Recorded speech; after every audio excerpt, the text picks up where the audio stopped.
saat ini kita berada di era teknologi informasi dan salah satu efeknya adalah informasi mengalir dengan cepat atau mungkin beberapa ahli menyebutnya sebagai hyper information atau banjir informasi. Dan di antara informasi-informasi itu ada knowledge, ada pengetahuan. Nah, bagaimana kaitannya sekarang dengan pengembangan kompetensi bagi ASN di era serba informasi itu mudah didapat atau mudah diakses, mungkin juga dengan biaya lebih murah, lalu relevansinya dengan pengembangan kompetensi yang melalui jalur pelatihan itu akan seperti apa nantinya? Bersama kita sudah hadir Deputi Bidang Penyelenggaraan Pengembangan Kompetensi Dr. Baseng MED. Pak Baseng, tadi seperti yang saya sampaikan, informasi gampang dicapai. Ini kira-kira nanti akan ada benturan nggak Pak dengan pelatihan-pelatihan untuk ASN yang kita selenggarakan? Ya, pertanyaannya bagus sekali. Artinya sulit dijawab. Tapi begini, teknologi itu selalu memiliki dua sisi ya. Betul. Ada sisi positifnya ketika dimanfaatkan dengan baik, tetapi ada juga sisi negatifnya. Oleh karena itu, dalam penyelenggaraan pengembangan kompetensi yang kita optimalkan adalah ya pemanfaatan teknologi dari sisi positifnya. Seperti apa pemanfaatannya? Bahwa teknologi bisa membantu akselerasi pengembangan kompetensi. Kita mengetahui di Indonesia ini jumlah penduduknya begitu banyak, 271 juta. Jumlah ASN-nya kurang lebih 4,3 juta. Dengan tidak memanfaatkan teknologi, maka proses pengembangan kompetensi akan berjalan sangat lama. Butuh waktu puluhan tahun, bahkan mungkin ratusan tahun untuk mengcover semua pengembangan kompetensi itu. Tapi dengan adanya teknologi informasi, maka kita bisa melakukan akselerasi. Kita bisa melakukan pengembangan kompetensi tanpa harus membangun kelas.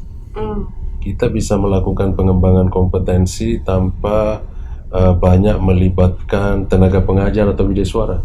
Karena teknologi mampu lakukan terobosan-terobosan untuk mengganti semua itu. Nah, oleh karena itu, maka di lingkungan aparatur sipil negara, kehadiran teknologi informasi ini dipergunakan pertama untuk mengakselerasi proses pengembangan kompetensi. Bagaimanapun juga 4,2 juta aparatur sipil negara ini itu memiliki hak 20 jam pelajaran setiap tahunnya di dalam pengembangan kompetensi. Nah, teknologi bisa hadir untuk memenuhi itu. Kita membuka kelas yang namanya Massive Online Open Course, ya, yang kita simpan di dalam Learning Management System di lembaga administrasi negara atau di lembaga-lembaga diklat lainnya.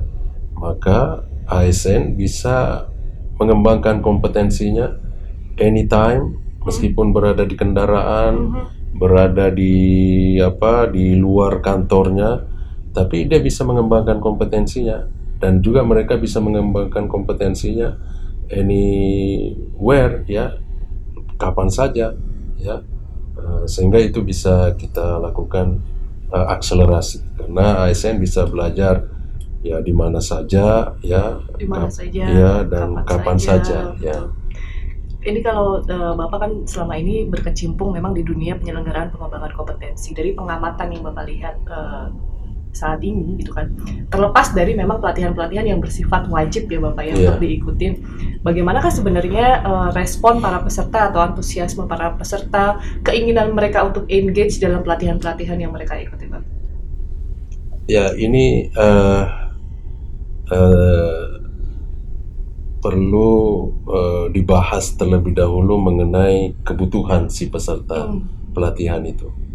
Karena engagement itu tidak lahir sendirinya, ya. Engagement itu tidak lahir karena metode pembelajaran yang bagus. Engagement itu tidak lahir karena widesuaranya itu misalnya berkualitas. Tapi engagement itu lahir dari kebutuhan peserta. Jadi apabila peserta pelatihan itu membutuhkan kompetensi yang diajarkan itu, maka Disitulah kemudian bisa muncul engagement yang genuine, yang asli. Oleh karena itu, maka sudah menjadi tanggung jawab setiap pengelola pelatihan, penyelenggara pelatihan, untuk memastikan bahwa pesertanya yang hadir di dalam pelatihan itu memang membutuhkan kompetensi yang diajarkan itu, Sesuai dengan apa yang sesuai dengan dibutuhkan. kebutuhannya.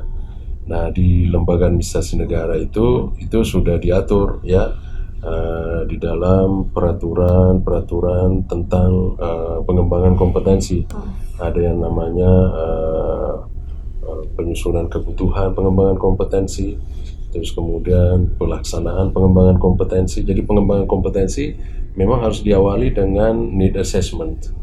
Nah, terkait dengan penyelenggaraan pelatihan yang dilakukan di Kedeputian 4, yaitu semua diawali dengan need assessment. Jadi di dalam penawaran pelatihan yang diedarkan pada akhir setiap tahun untuk menjaring peserta di tahun berikutnya itu sudah disebutkan di situ bahwa pelatihan ini persyaratan pesertanya itu sudah jelas, adalah jabatannya, terus kemudian juga ya mereka yang membutuhkan kompetensi juga sudah ditetapkan di situ. Ini yang perlu dikawal dalam penyelenggaraan pengembangan kompetensi adalah memastikan peserta itu memang datang ke dalam sebuah proses pembelajaran pengembangan kompetensi itu, mereka membutuhkan kompetensi itu. Karena kalau mereka tidak membutuhkan kompetensi itu, engagementnya biasanya sulit gitu ya. Peserta kemudian merasakan ya mereka hadir di situ, tetapi mereka hadir bukan karena kebutuhannya, tetapi karena ya ditugaskan atau ada ketentuan lain yang mengharuskan dia harus hadir hanya di situ. karena diwajibkan untuk Ya, mengikuti seperti pelatihan itu. saja ya. Nah ini kan kita artinya juga sendiri untuk yang menyelenggarakan untuk pelatihannya ini, ada kan nilai lebih yang kita tawarkan gitu Pak kepada peserta maupun calon peserta, bahwa kompetensi pastilah ya diperoleh ketika kita sudah mengikuti pelatihan gitu ibaratnya. Added value-nya apa nih Pak selain karena kewajiban, apakah ada nilai lebih yang bisa diperoleh oleh peserta? Ya tentu banyak. Yang namanya pengembangan kompetensi itu akan meningkatkan kapabilitas kompetensi pada diri peserta. Jadi ketika peserta itu sudah selesai mengikuti pengembangan kompetensinya, maka tentu pada dirinya terbangun kemampuan ya. Kalau dia mengikuti pelatihan kepemimpinan misalnya, entah itu di level lower manager, PK, pelatihan kepemimpinan pengawas, atau di pelatihan kepemimpinan administrator, atau yang tinggi ya pelatihan kepemimpinan nasional, entah itu tingkat 1, tingkat 2, maka otomatis dalam dirinya itu terbangun kapabilitas kepemimpinan gitu ya. Nah, dengan kapabilitas kepemimpinan ini kemudian mereka bisa di lapangan bisa memimpin dengan baik ya, memobilisasi stakeholder untuk mewujudkan perubahan. Nah, ketika kompetensi itu diterapkan, maka otomatis itu kinerjanya akan meningkat. Ketika kinerjanya meningkat, maka lingkungannya akan memberikan apresiasi. Atasannya melihat bahwa ternyata yang bersangkutan itu sudah memiliki kemampuan memimpin yang tinggi gitu ya. Masyarakat kemudian melihat ternyata ketika mereka melaksanakan tugas-tugas kepemimpinannya itu bisa membawa manfaat kepada stakeholdernya. Begitu pula koleganya melihat ternyata ya kemampuan kepribadiannya menjadi meningkat. Nah, pada saat yang sama itu ya otomatis kemudian ada reward yang diterima. Iya, betul. Ketika ada kesempatan untuk promosi misalnya, ya tentu sudah barang tentu namanya sudah diperhitungkan di dalam promosi itu. Kesempatan menjadi lebih terbuka ya. Kesempatan menjadi lebih terbuka. Ketika ada penugasan-penugasan yang menantang, pasti namanya dia itu sudah langsung menjadi pertimbangan oleh atasan langsungnya itu. Jadi rewardnya itu secara otomatis. Tapi syaratnya itu tadi ya, bahwa dia memang masuk ke pelatihan itu betul-betul karena dia membutuhkan kompetensi itu. Sadar penuh bahwa Sadar, kita ya. membutuhkan itu. Nah, berbicara tentang tadi pelatihan kepemimpinan untuk tahun 2022 ini kalau saya tidak salah ada kebijakan baru tentang pelatihan struktural ya Bapak ya. Eh, kita sendiri dalam menerapkan hal ini, apakah ada tantangan atau kendala yang dihadapi Pak untuk pola barunya untuk pelatihan struktural ini?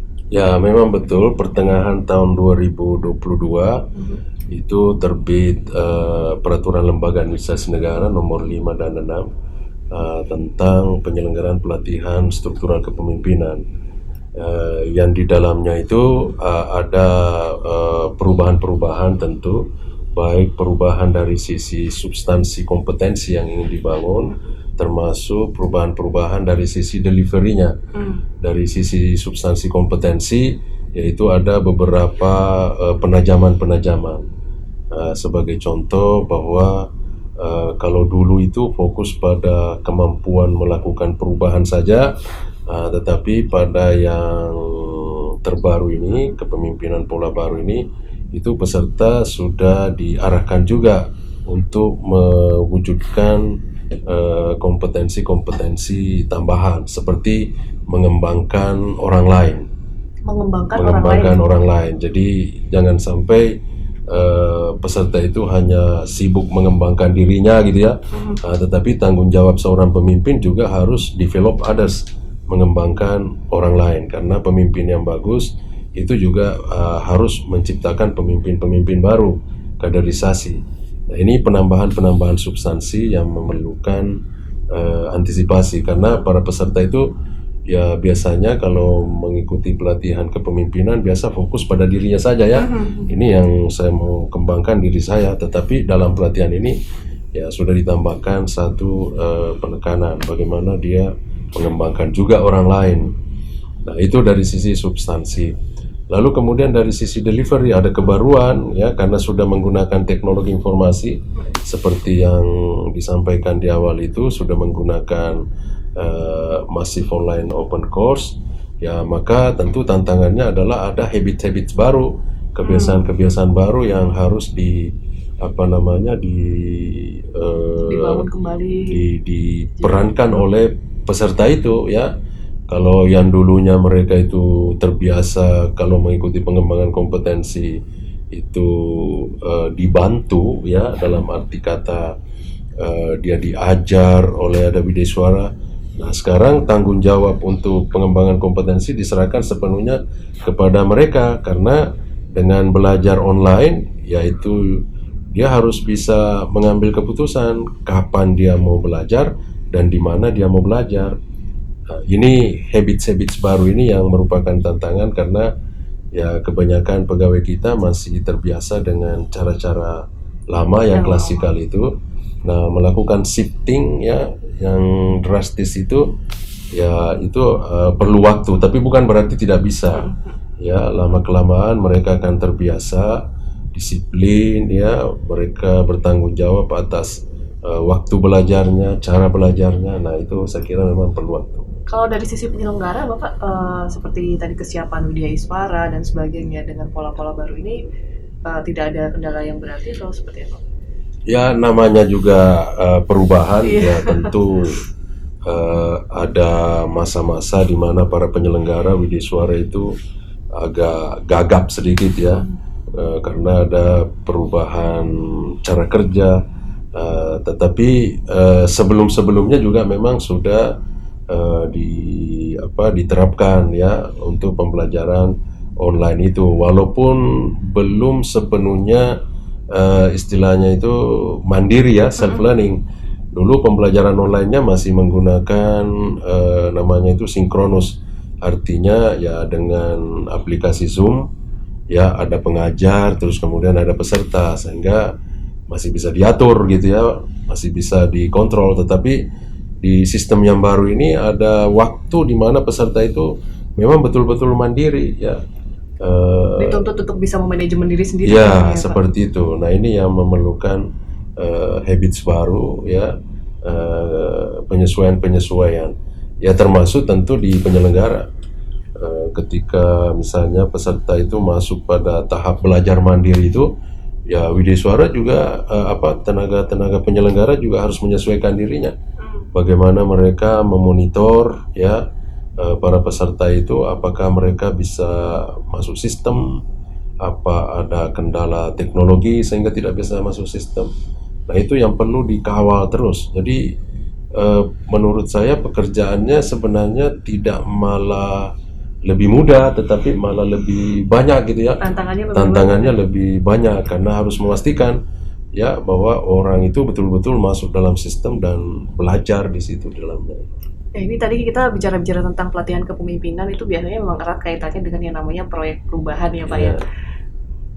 Adakah evaluasi ataukah kita sudah melakukan evaluasi gimana sih dampaknya dari proyek perubahan ini? Karena seperti yang sekarang ini kan ditekankan, birokrasi harus berdampak, reformasi birokrasi harus kelihatan hasilnya, harus bisa terukur.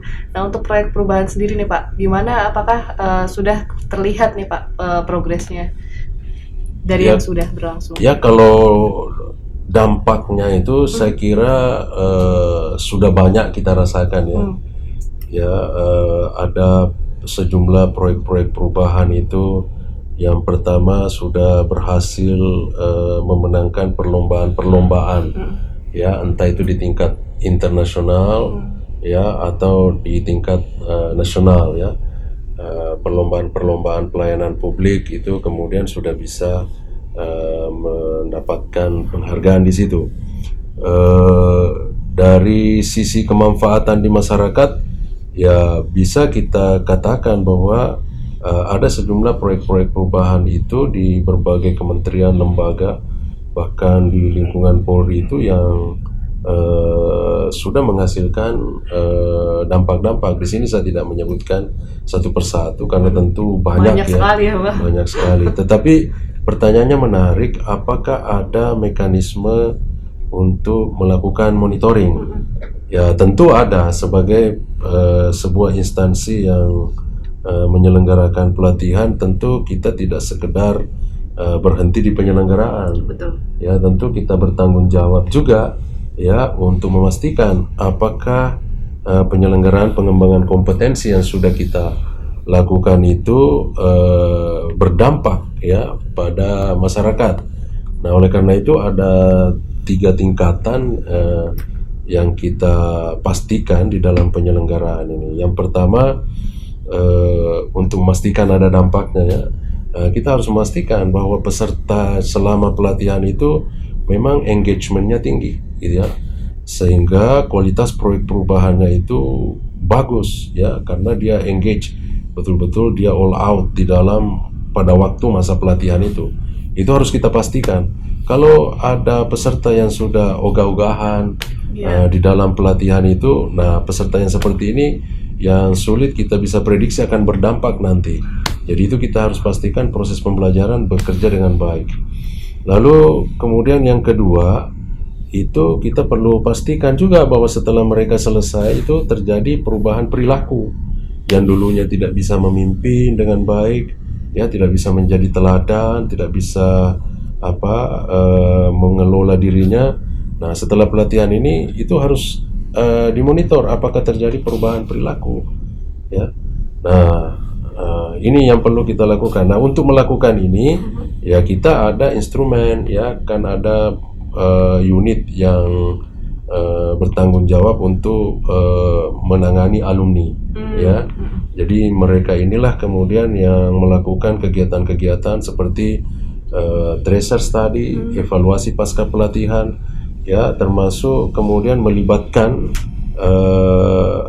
ikatan alumni itu ya, untuk sama-sama memastikan bahwa ada perubahan perilaku pada diri peserta ya. Kalau pelatihan kepemimpinan tadi ya, perubahan perilakunya adalah kemampuan untuk terus melakukan perubahan. Nah di level terakhir itu tadi adalah level dampak. Ya itu ya kita perlu melihat indeks-indeks ya pembangunan. Misalnya kalau ada pelatihan kepemimpinan yang mana peserta itu melakukan proyek perubahan yang terkait dengan katakanlah stunting misalnya, ya itu butuh waktu untuk mengetahui. Betul, jangka panjang apakah kemudian terjadi penurunan stunting. Ada proyek perubahan yang terkait dengan katakanlah kemiskinan gitu ya.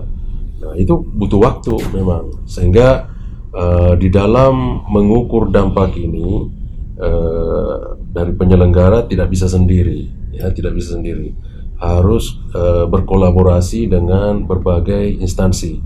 Salah satu instansi yang sedang kita mobilisasi untuk membantu adalah ya BPKP, ya, BPKP. karena tugasnya melakukan pengawasan pembangunan. Penyelenggaraan pelatihan adalah bagian dari proses pembangunan, membangun kompetensi. Maka ya kita perlu berkolaborasi untuk meminta bantuan mereka memonitor apakah hasil-hasil pembangunan yang dilakukan oleh peserta melalui proyek perubahannya itu betul-betul sudah berdampak. Mampukah dia misalnya meningkatkan kesejahteraan rakyat, income per kapita, mampukah dia meningkatkan kesehatan masyarakat, mampukah proyek perubahan itu meningkatkan kecerdasan masyarakat.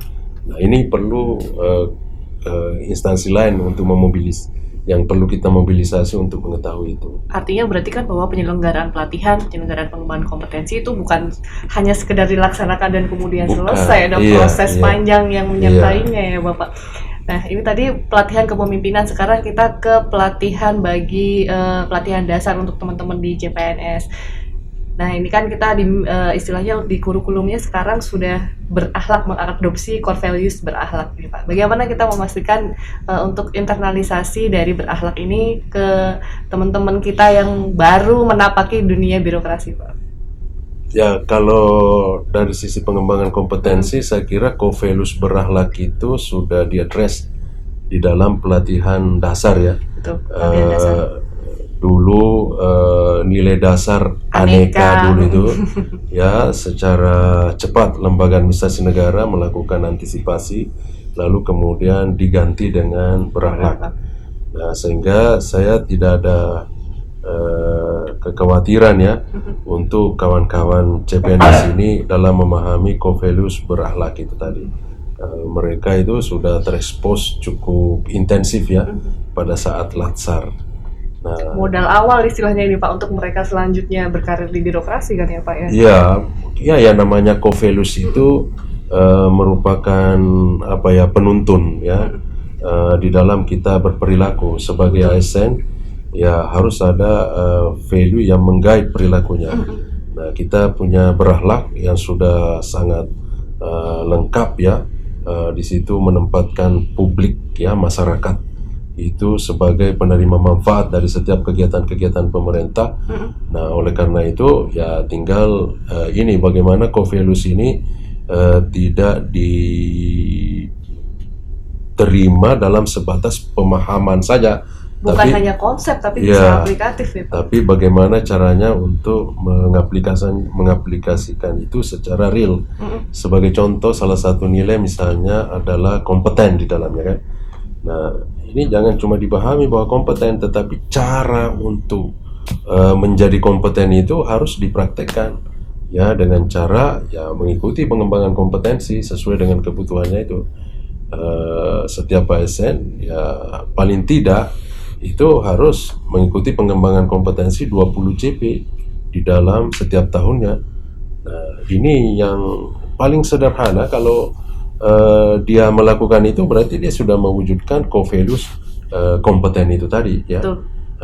Belum lagi kalau kemudian ditambah dengan kegiatan-kegiatan lain ya yang sifatnya mandiri tadi, masuk di MOC, belajar mandiri di situ, sehingga dia bisa menjadi sangat kompeten melebihi ekspektasi daripada organisasinya ya. Dia bisa sangat kompeten ya, melebihi apa yang diharapkan oleh organisasinya, mungkin melebihi apa yang diharapkan oleh pimpinannya sekalipun. Dan itu justru tentu ujung-ujungnya ke kinerja organisasi itu ya Pak, bagaimana mencapai target yang sudah dicapai.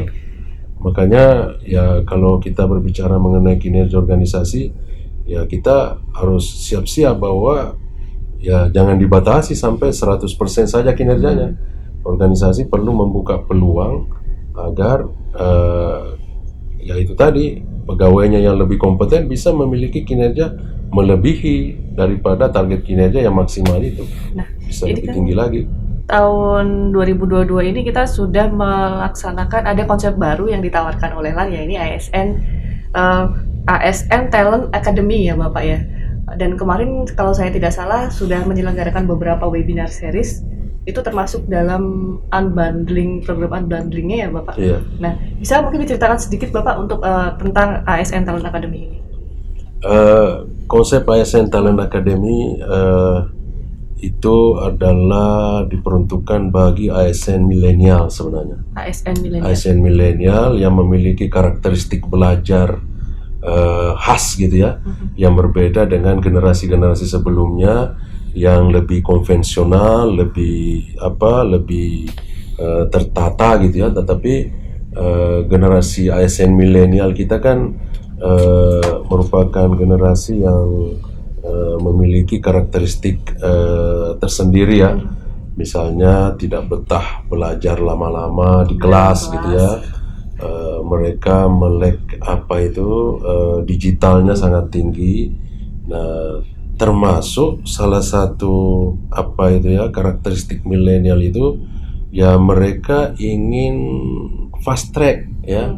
Mereka tidak tidak betah lama-lama di dalam suatu jabatan. Mereka ingin cepat melejit ke atas gitu ya. Nah, ini kemudian dicoba difasilitasi lewat sebuah program yang didesain khusus untuk memenuhi kebutuhan-kebutuhan khusus milenial seperti itu tadi. Ya, makanya programnya dibagi dua gitu ya. Ada yang sifatnya unbundling, di mana siapa saja ya ASN ya termasuk tentu yang tidak milenial. Yang sepuh-sepuh kayak saya udah masih ya, bisa masuk di dalam program itu ya. Untuk memenuhi kompetensi-kompetensi yang yang dibutuhkan di saat ini gitu ya. Nah, itu jadi makanya programnya open ya, tidak dibatasi, tetapi sebenarnya itu desainnya ya diperuntukkan bagi ASN milenial. Tapi kalaupun misalnya itu bermanfaat juga bagi yang tidak milenial, ya itu juga bisa masuk ke situ ya. Namanya open ya. Nah, di situ mereka mempelajari ya semacam kompetensi-kompetensi yang dibutuhkan di era kekinian ya, seperti misalnya yang kemarin itu design thinking ya, itu kan kompetensi-kompetensi yang harus dimiliki di era-era sekarang ini. Nah, itu sehingga mereka bisa masuk ke situ. Lalu kemudian sistem nanti di dalam ASN Talent Academy ini, ketika mereka masuk ke dalam sistem itu, sistem kemudian bisa memetakan ini peserta ini. Siapa di antara peserta itu yang memiliki tingkat kemampuan yang tinggi gitu dari ya. mereka yang sudah mengikuti program-program dari mereka memiliki program-program itu nanti ada kuis-kuis nanti yang diberikan di situ ya. Lalu kemudian di situ sistem yang akan memilih ya siapa kemudian yang memiliki kompetensi yang tinggi, lalu diarahkan mengikuti program yang bundling itu tadi. Nah, yang bundling inilah yang kemudian kita desain khusus sebagai jalur untuk membantu mereka memiliki kompetensi leadership, kompetensi teknis yang tinggi, yang ujung-ujungnya diharapkan mereka itu kemudian bisa menjadi fast track ya. Jadi tidak perlu menunggu lama untuk misalnya menjadi pejabat struktural gitu ya, entah itu eselon 3 atau eselon 2. Berarti yang terpilih ini nanti akan masuk ke semacam manajemen talenta nasional atau bagaimana Pak? Ya, rencananya nanti ke sana tentu. Sebelum ke manajemen talenta nasional ya dia sudah masuk di manajemen talenta instansinya gitu. Ya, jadi nanti mereka ya tentu dikaitkan di situ. Kita harus pastikan bahwa mereka yang masuk di dalam program yang sifatnya bundling ini itu diambil dari ya yang tertinggi lah, dari 9 grade box-nya itu ya, seperti itu. Jadi harus ada kaitan semua dengan sistem pengembangan kompetensi manajemen talenta di instansinya, ASN Talent Academy, dengan kemudian ASN talenta nasional itu. Itu targetnya Pak, kompetensi apa yang ingin dicapai nih dari setelah mereka mengikuti ASN Talent Academy? Kompetensi terintegrasi. Kompetensi terintegrasi. Iya, jadi semuanya. Jadi misalnya yang terkait dengan core values itu berakhlak, itu mereka bisa dapatkan nanti di program unbundlingnya. Ya, karena untuk mendapatkan leader yang komprehensif itu kan, itu membutuhkan apa namanya ya, kompetensi yang terintegrasi. Tidak cukup dengan kompetensi manajerial saja. Seorang leader juga harus kuat dalam hal kompetensi teknis gitu ya. Harus kuat dalam hal kompetensi teknis itu. Dan termasuk tentu kompetensi manajerialnya. Sehingga di dalam proses mulai dari unbundling sampai bundling, itu peserta mendapatkan kompetensi yang komprehensif. Teknisnya ada, harus ada, karena Full package istilahnya. iya, karena kalau dia hanya memiliki kompetensi manajerial, tidak memiliki kompetensi teknis, nah ini repot juga nanti mereka tidak bisa mobilisasi bawahannya karena dia tidak menguasai permasalahan teknis di organisasinya, itu berbahaya. Ini Pak, kan kita kan sebagai institusi yang diamanahi istilahnya dalam hal pengembangan kompetensi ini Pak. Sementara kita sendiri juga menyelenggarakan pengembangan kompetensi dan otomatis dengan hal itu kita ini kayak semacam role model ya bagi lembaga-lembaga penyelenggaraan pelatihan yang lainnya. Ini bagaimana Pak Lan mensikapi hal ini? Ya, memang untuk mudah bagi lembaga administrasi negara memobilisasi ASN dalam pengembangan kompetensi, maka tentu terlebih dahulu ASN di lembaga administrasi negara itu ya perlu mempraktekkan apa yang diajarkan gitu ya. Betul, menarik ini. Ya, practice what you preach kan, begitu konsepnya. Dan saya pikir di lembaga administrasi negara yang saya tahu itu sudah dimulai sejak awal itu. Ya, dalam hal misalnya manajemen talenta. Lembaga administrasi negara merupakan instansi yang paling awal memperoleh gelar predikat merit system dari KASN. Itu artinya bahwa ya instansi yang memang bertanggung jawab mengawasi pengembangan kompetensi dalam arti kata merit system sudah mengakui bahwa program pengembangan kompetensi di lingkungan lembaga administrasi negara itu ya sudah sedemikian baik sehingga bisa diberi predikat merit system itu. Di lembaga administrasi negara juga sudah setiap pegawai gitu ya, itu sudah diprogramkan ya untuk mengikuti pengembangan kompetensi sebanyak 20 jam pelajaran. Bahkan karena saya di Kedeputian 4 itu ya setiap tahun lembaga administrasi negara memberikan learning wallet ya kepada setiap kedeputian, itu untuk memastikan melihat siapa pegawai yang belum mendapatkan pengembangan kompetensi dalam 1 tahun itu ya kan, entah karena belum diprogramkan mengikuti pengembangan kompetensi, maka learning wallet ini kemudian bisa dipergunakan untuk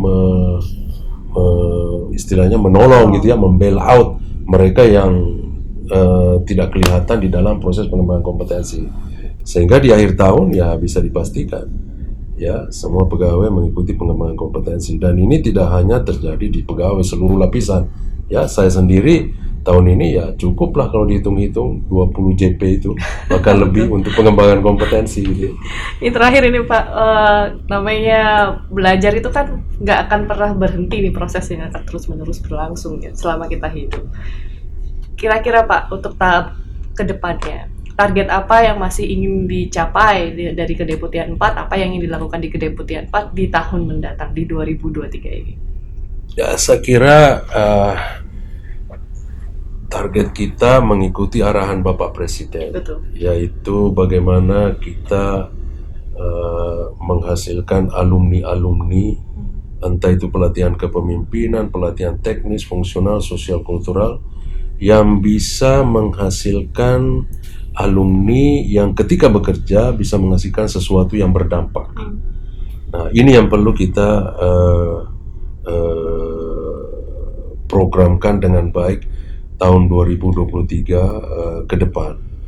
Dan untuk itu, maka untuk mencapai ini ya lembaga administrasi negara perlu memperluas jejaring kerjanya, karena untuk memastikan bahwa pegawai yang kompeten itu bisa berbuat sesuatu yang berdampak, kan banyak faktor-faktornya.